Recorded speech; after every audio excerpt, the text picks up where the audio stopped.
don't tell people what you know. Right. Keep them poor. But unfortunately, the poor will always be amongst us because it starts up here. It's in their words, and the words become flesh. But when they say I can't afford it or I can't do that, they become what they say. And I made so many people, I can't afford it. You think I'm made of money? My PhD dad, he says, what do you think I am, made of money? I can't afford that. And my rich dad would say, that's why he's poor. Poor people say, I can't afford it, I can't do that, I don't have time. Because it's an escape. It's an escape, you know what I mean? It's easy to say, I can't afford it. Oh, I'm too tired. Oh, I can't go to the gym. When you could go to the gym, but no, I can't.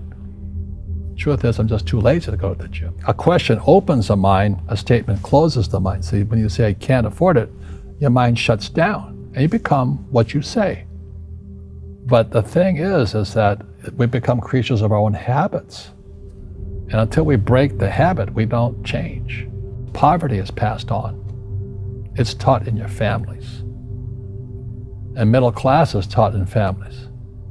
And so the people right now who are sitting at home, who are struggling financially or worried about money or unhappy, they may be making a lot of money, but unhappy with what they're doing, it was probably taught to you.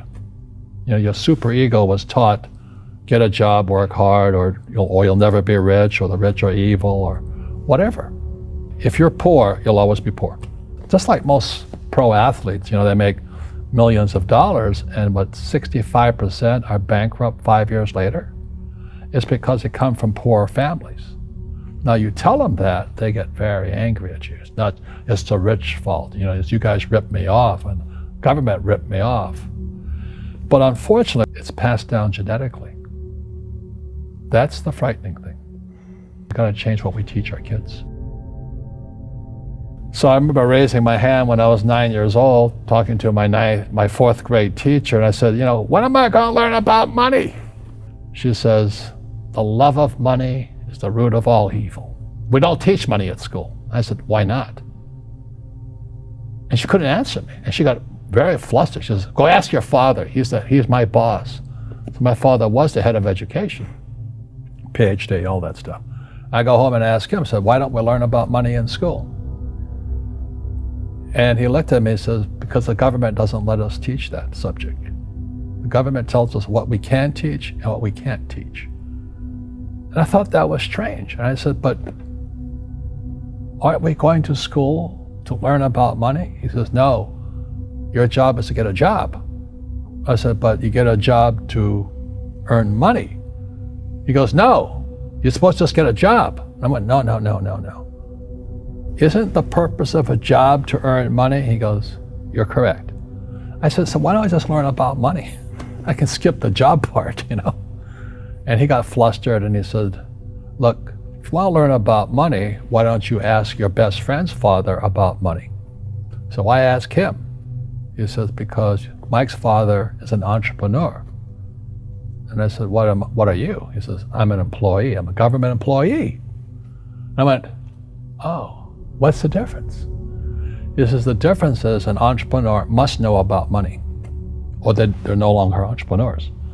And he says an employee doesn't have to know anything about money, because the government will take care of them, the company will take care of money on one condition. And that condition was he would never pay me. He says, the moment I pay you, you think like an employee. He says, that's the trap. Entrepreneurs work for free. And now I'm 9 years old, my head's cracking in half. He says, you never want a paycheck. You understand that, kid? I said, okay, I got it.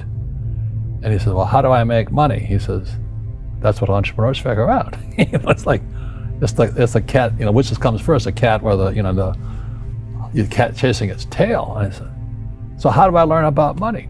So he would just break out a Monopoly game board. So I would work for free. I'd pick up cigarette butts, and he had hotels and restaurants, and I would clean and do menial tasks.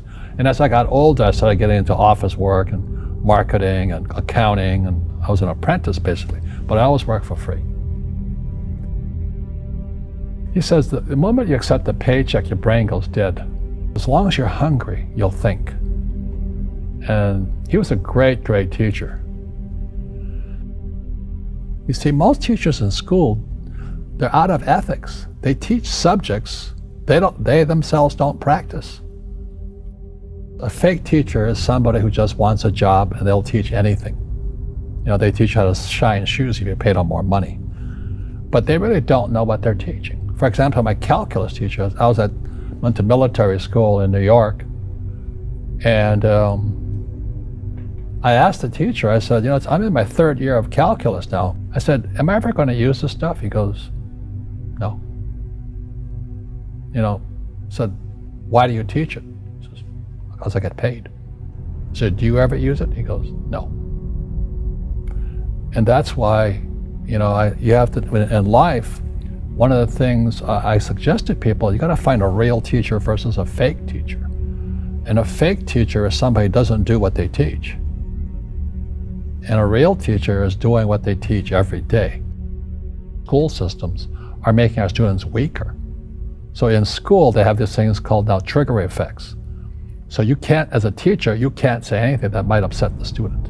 They don't want anything that might jar their point of view. So if I went into school, I'd be thrown out because I threaten them. And to me, isn't school about opening your eyes and minds to new ideas? But that's now out of the system. So everybody's got to be PC, politically correct now. And it's killing us. It's killing the brains of our kids. They're going backwards. But in their minds, they're more enlightened.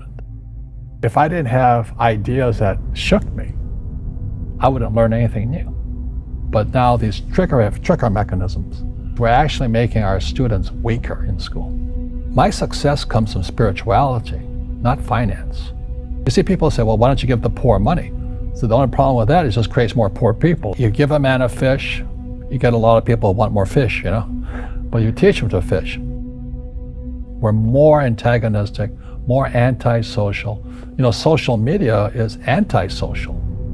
That's the danger part. So the reason I'm speaking on spirituality, we got to evolve.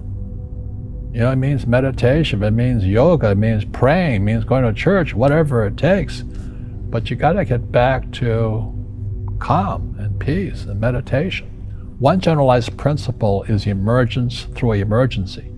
So when you look at the word emergency, the base word is emerge. The only way humans evolve is via emergency. And a big one's coming. And it's going to be, as we all know, our banks have ripped us off immensely. They're just a bunch of crooks. I don't know how they can live with themselves. But the bankers rip off trillions and they get bonused in billions. Nobody goes to jail. That's the sickness of our society. So that's why I write about financial education. It's almost like self-defense. It's almost like taking judo against our own government and our own banking systems and Wall Street. People who are afraid of making mistakes, like they teach in school, they don't ever grow. Because spirituality is there's good and there's bad, there's right and there's wrong, there's up and there's down. Most people only want to be right, they only want to be positive. Well, you can't have that. That's not reality. Every time I failed, it was like, good. I said, okay, what have I learned? And the average person, the reason they're poor is they haven't failed. They play it so safe. They haven't made any mistakes like they taught in school. That means they don't learn anything. That's why the school system's actually fundamentally corrupt. It's anti-education. Don't make mistakes and don't ask for help. And if I didn't ask for help, I have my accountants, my attorneys, my bankers, and all that. I go into business like a rugby team. Boom, boom, and we kick butt. But the average guy is standing there, oh, I'm an A student, I'm going to do this all on myself, and a bunch of rugby players run you over, and you go, well, they're not playing fair. You're playing stupid. You should have a team. You should have accountants, attorneys, and bankers, and all that stuff. But that's not the game I want to play. I said, then don't play the game. So what I say to young people is, you find your game.